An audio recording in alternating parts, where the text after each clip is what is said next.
Datuk Zana dari Unitarian. Nak tanya mengenai pengumuman PM semalam mengenai ziarah yang dibenarkan dalam negeri untuk 20 orang pada satu masa.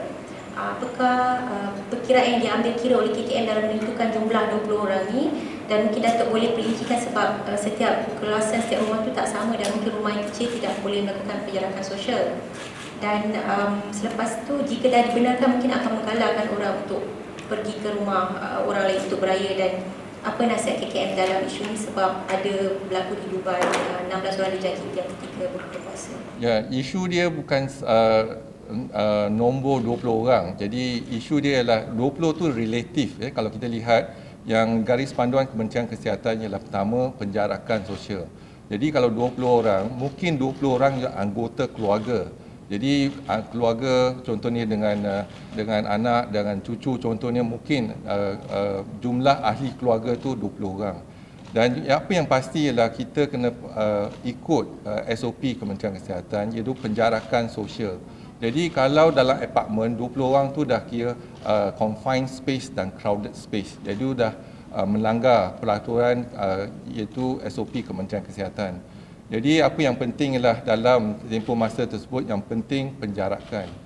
Sebagaimana Yang Amat Berhormat Perdana Menteri menyatakan, iaitu kita kena pastikan penjarakan sosial diamalkan di rumah contohnya.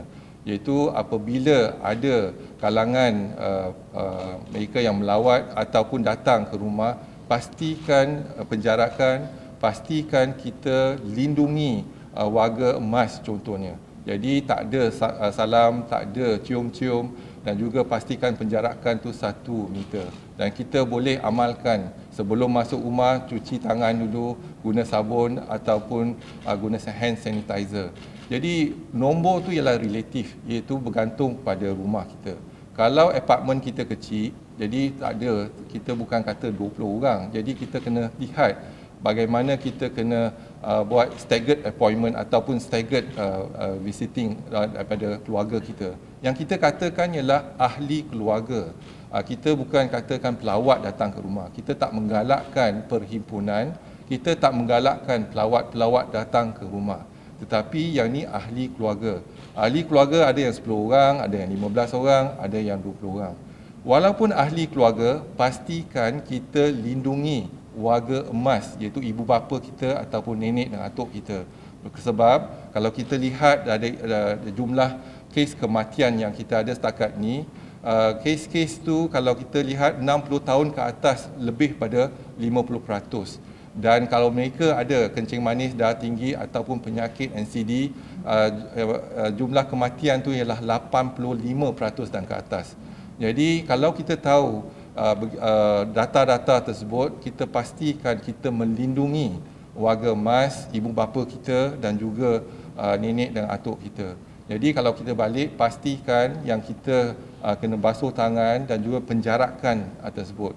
Jadi kalau kita tak dapat mengamalkan penjarakan, adalah lebih baik untuk kita kurangkan untuk kita melawat ataupun balik kampung contohnya. Jadi mungkin tahun ni kita rasa kalau kita lihat perkara ni berlaku juga di negara China ketika mereka menyambut perayaan Tahun Baru Cina, tetapi mereka juga menghadkan ataupun menghentikan penduduk mereka balik ke kampung. Jadi inilah satu cabaran kita dan kita harap rakyat Malaysia memahami dan juga mengamalkan, dan juga yang penting ialah lindungilah ibu bapa kita dan nenek atuk kita di kampung. Kalau tidak, kita balik kampung, kita bawa virus balik ke kampung. Itu kita tak pasti sebab kita tak tahu, tak nampak virus tersebut. Mungkin kita ada virus tersebut, kita dah terdedah, tetapi kita mendedahkan kepada ibu bapa kita dan juga atuk dan nenek kita di kampung. Jadi saya berharap semua rakyat Malaysia boleh patuh kepada SOP yang dikeluarkan oleh Kementerian Kesihatan Malaysia.